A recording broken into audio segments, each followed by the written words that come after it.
Good morning students. In this video I am going to start a new chapter 13, the Industrial Revolution.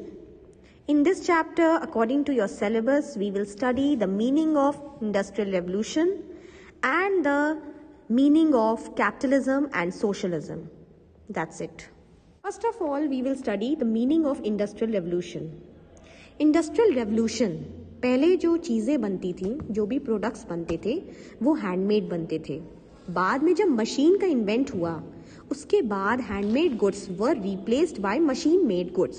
तो अब सारी चीज़ें machine made होती हैं, आप सभी जानते हो.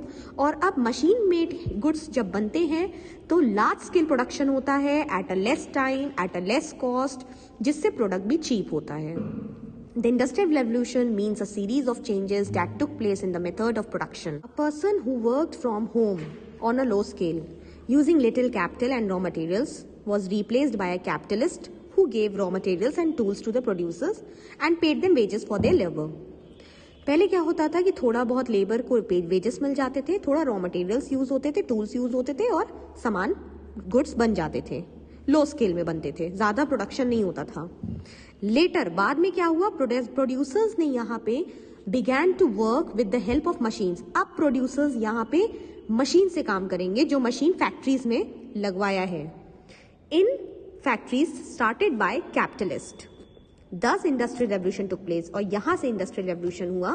प्रोड्यूसर्स यहाँ पे फैक्ट्री वर्कर्स हो गए, फैक्ट्री उन्होंने सेटअप करी, कई मशीन्स लगाई, mechanisation of work took place on a large scale.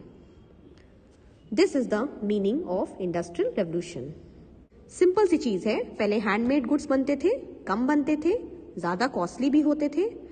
अब क्या है, मशीन्स के थ्रू ज्यादा लार्ज स्केल प्रोडक्शन होता है, लो कॉस्ट में होता है, जल्दी होता है और इजिली अवेलेबल भी होता है. Now, as according to your syllabus, capitalism and socialism we will discuss. Only meaning part. The money that is used. Capitalism क्या होता है?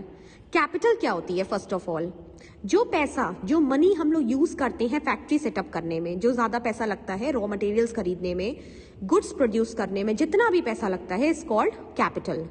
ओनर जो होता है लार्ज वेल्थ का, पैसा वाला ओनर होता है, प्रोड्यूसर होता है, वो फैक्ट्री सेटअप करता है, उसको कैपिटलिस्ट कहते हैं, जो ओनर होता है.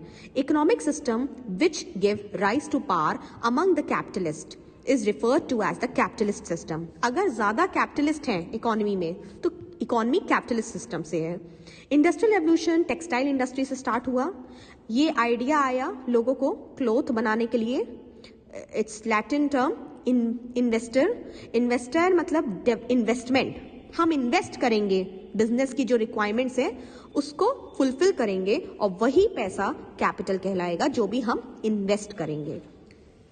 In capitalism all means of production, factory site में जितने भी फैक्टर्स ऑफ प्रोडक्शन है, the workers, you all are commerce students and you all must know कि जितने भी फैक्टर्स ऑफ प्रोडक्शन होते हैं फैक्ट्री साइट में, जितना भी काम, जितना भी सामान यूज होता है, जितना भी पैसा लगता है, workers, raw materials, machines, finish goods, transportation, ये सब owned and controlled by rich and private individual. उनका मेन मोटिव क्या होता है? Their main motive was to earn huge profit on small investment. That small investment is capital. As machines came to be invented, जैसे जैसे machine invent होने लगी, improved होने लगी, इन्वेंटर्स ने भी सक्सेस हासिल करी, इन्वेंटर्स को भी पैसे मिले इन्वेंट करने के लिए, और प्रोड्यूसर्स ने वो मशीन्स खरीदी और उस मशीन से प्रोडक्शन स्टार्ट हुआ और उनको ह्यूज प्रॉफिट चाहिए कम समय में, कम लागत में. This is called capitalism. Now socialism, just opposite. ये सिस्टम दूसरा है. It was just the opposite of laser-fair, free without trade, without government interference. Trade करें लेकिन बिना गवर्नमेंट इंटरफियरेंस के, उसका opposite. French socialist FN Debif spoke of a republic of equals. Different writers ने different meaning दी है socialism के लिए. However, all of them refer to the active role of government. जहां पे गवर्नमेंट का रोल एक्टिव होगा इकोनॉमिक सिस्टम में, वो सोशलिज्म इकोनॉमी होगी. जहां पे प्राइवेट इंडिविजुअल्स ज्यादा होंगे वो कैपिटलिज्म इकोनॉमी होगी, और जहां पे गवर्नमेंट का रोल ज्यादा होगा वो सोशलिज्म इकोनॉमी होगी. For better understanding, I would like you all to open page number 203, difference between capitalism and socialism. Capitalism, private owned factories, industries exist, जहां पे प्राइवेट इंडिविजुअल्स होंगे. सोशलिज्म, गवर्नमेंट ओन्ड फैक्ट्रीज, जहां पे government owned factories होंगी, मतलब government उसको control कर रही होगी उन फैक्ट्रीज को. All means of production, factory site, workers, raw materials, machines, finished goods, transportation are owned and controlled by rich individuals. All means of production are owned and controlled by the government in socialism. In capitalism, capitalist यहाँ पे huge profit कमाएंगे on minimum investment. Government यहाँ पे lack of basic need जैसे hunger, unemployment, shelter and profits भी जो होगा वो भी आपस में शेयर, पूरे लोगों में शेयर कर देंगे. तो यहाँ पे गवर्नमेंट ह्यूज प्रॉफिट कमाने के लिए उनका मोटिव नहीं है. Capitalism, in capitalism it give rise to two class of people, capitalist and workers. यहाँ पे कैपिटलिस्ट का स्टैंडर्ड बढ़ रहा है और वर्कर्स का स्टैंडर्ड बढ़ रहा है. इन सोशलिज्म यहाँ पे सिर्फ वन क्लास ऑफ पीपल का स्टैंडर्ड बढ़ रहा है, जो है working class. In capitalism individual is given importance. In socialism society is given importance, society को ध्यान में रखा जाता है. कैपिटलिज्म में एक्सेसिव प्रोडक्शन होती है, लेकिन इन सोशलिज्म प्रोडक्शन उतनी होती है जितनी नीड होती है. इन कैपिटलिज्म कंपटीशन होता है फॉर अर्निंग प्रॉफिट, सोशलिज्म में कोई कंपटीशन नहीं होता है. इन कैपिटलिज्म मोनोपोली होती है, सोशलिज्म में कोई मोनोपोली नहीं होती. इन कैपिटलिज्म रिसोर्सेज होते हैं वो सिर्फ रिच क्लास ही यूज करेंगे. सोशलिज्म में रिसोर्सेज जो भी होते हैं वो कॉमन पीपल के लिए होते हैं. जैसे हम एक एग्जांपल देंगे, रेलवे सेक्टर. रेलवे सेक्टर क्या है? गवर्नमेंट सेक्टर है. In capitalism rich enjoy the luxuries and comforts. In socialism all people to enjoy a decent standard of living. In socialism सारे लोगों के लिए एक डिसेंट स्टैंडर्ड ऑफ लिविंग है. आप कभी भी गवर्नमेंट सेक्टर की चीजें देखें या गवर्नमेंट अंडरटेकिंग देखें तो वो सभी लोगों के लिए होती है और उतनी होती है जितनी नीड है.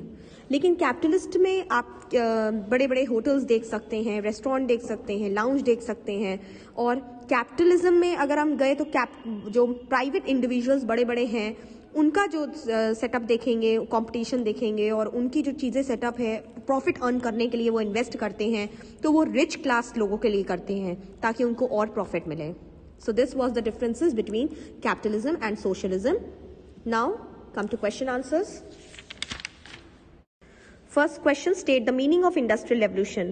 Open page number 203.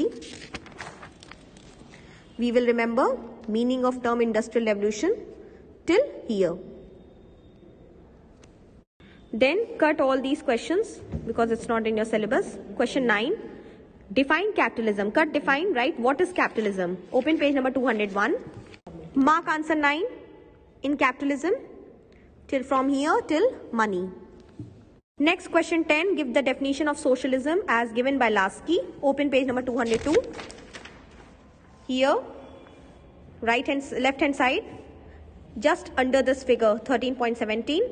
Harold J. Lasky from here till best. Till here. Your answer 10.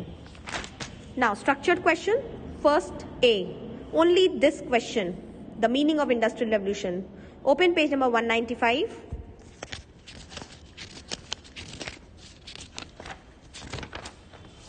Meaning of industrial revolution. From here, your answer will start till large scale.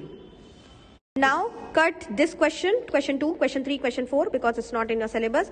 Fifth A. The meaning of capitalism and socialism. Cut meaning, write differences of capitalism and socialism. Open page number 203. This is your answer. Full differences between capitalism and socialism for long answer. Okay. Now children, I want you all to write all the question answers on your history notebook. Thank you.